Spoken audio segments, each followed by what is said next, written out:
I'm from a grimy era, let's talk about it. Gotta keep a pole, can't walk without it. Did some things in the streets, but I won't talk about it. Seen some things in the streets, but I won't talk about it. I'm from a hood that's thorough, they don't play here. And they don't play on these blocks, it ain't a daycare. A new kid gets shot every day here. I guess that's why my heart colder than the rain there. DVD Era TV back at y'all with another one. Y'all know the slogan. Today we got a very special guest in the building. Let them know who I'm speaking to. DVD Era TV, what's up? It's your boy Rell, aka Mr. Ruger, the head shooter. What's up with you, my boy? Now, for those that been hiding under a rock and may not know who Rell is, just break down your resume and the legendary things you was a part of in your rap career. Oh man, shit. I've been on a whole bunch of projects, man. But for those who've been under a rock, I was definitely at the forefront of this diplomat movement. Definitely was on the first album, second album, Dude to God's albums, Jewel's albums, JR album, Killer Cam's albums. Definitely started a mixtape series of my own. If you're a real Rell fan, then you know about that Streets Wanna Know. My first mixtape, you know about that Eat With Me or Eat a Box of Bullets. You feel what I'm saying? So, you know, if you're not familiar, then I definitely got a extensive catalog. One of the cornerstones in this diplomat conglomerate. Now, I believe you got down with Dipset because you was featured on the song of Uncasa and Cameron got to hear it. Just explain to everybody how that situation went down. Yeah, Uncasa definitely had an independent project in the early 2000s. I was on that, you know what I'm saying? It was called a Piff album. I had a song on there, and Luca Brasi let Cam hear it.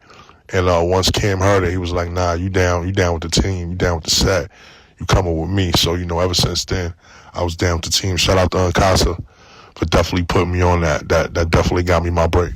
Now, this is DVD Era TV, and I like to ask questions other interviewers are not going to ask. But when you had a back and forth with Max being French Montana in the DVD era, they said that you were shot in your, very entertaining video. They was making fun of the situation.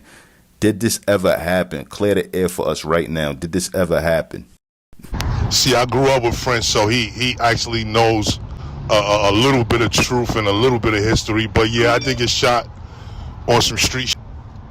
I did get shot, and not my brother. Nah. It was funny, it was a cute rumor, but nah, that actually didn't happen though. Now, I did hear a story about you and your peoples chasing a guy into the building, and he ran in the elevator and he pulled out a gun and you were shot in the hand. Is this story true? Nah, not at all. I was shot in my back. Wasn't never shot in my hand. And mine had shot at some in my hood, some rat. They had shot at him the day before, and I ain't know that. And I just had pulled up to the block, and he had hopped out of a car and started shooting, and I got hit mistakenly. And being that we was on gangster time back then, I made him pay me for shooting me. You feel me? I made him pay me. He paid me like $25K. You feel me? And that was that. Now, you was one of the heavy hitters in the DVD era, you get what I'm saying? You was definitely on all them DVDs, talking your talk, fire freestyles and all that. But you had problems with some people like Max B, maybe True Life, French Montana. Like, what was your toughest back and forth around that time in the DVD era? Whether it was Memphis Bleak, whether it was anybody that the Dipset was beefing with, or you personally yourself was beefing with. Like, who was your toughest, battle around that time?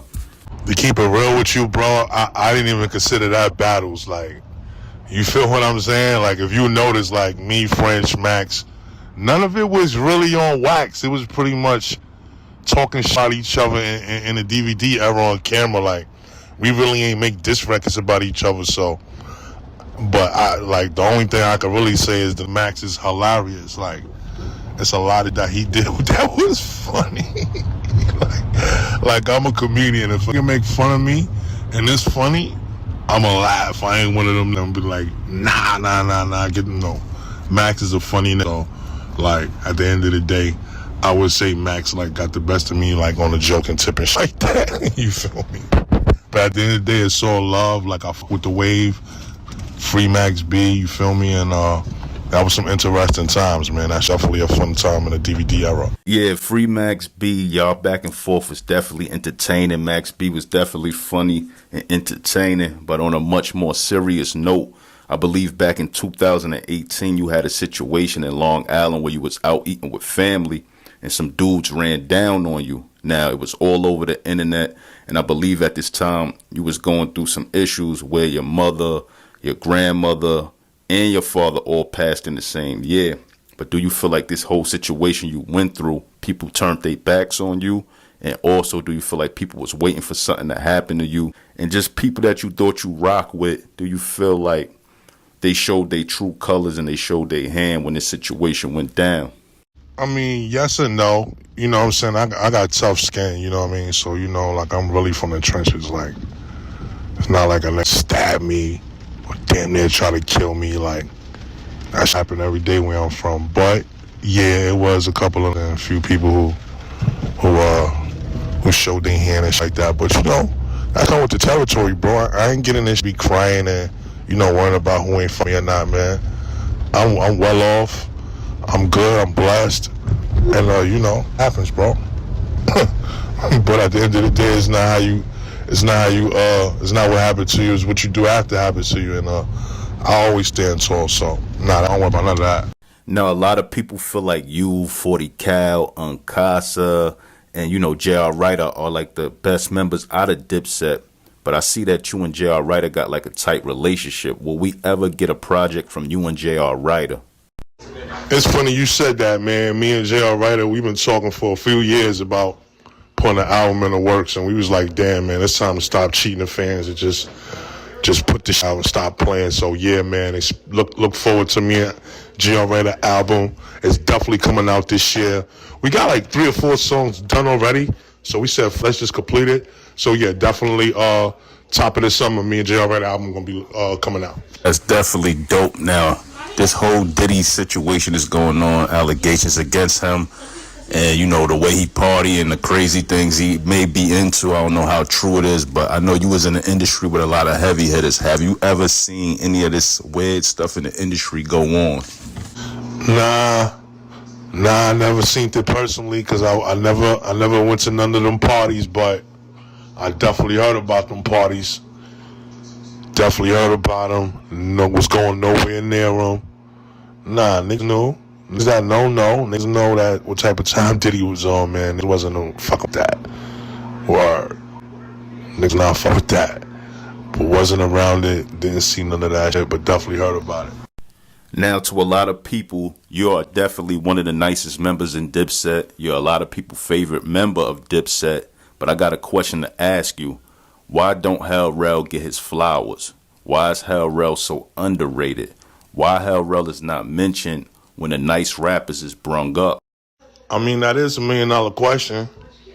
But that right there, by you even asking that, is kind of like giving me my flowers. Like, you know, a lot of people I run into, they definitely ask me why I don't get the mentions. And I don't know, man, you know. Probably a lot of people take my confidence as arrogance and don't want to salute me. But it's all good, though, you know. I know that. You know what I'm saying? I know.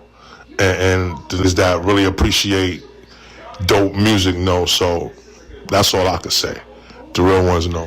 Now, I know you said you got the project with J.R. Writer coming out, but what's next for Rell? What can we expect next for Mr. Ruger? What projects you working on? What you got coming out?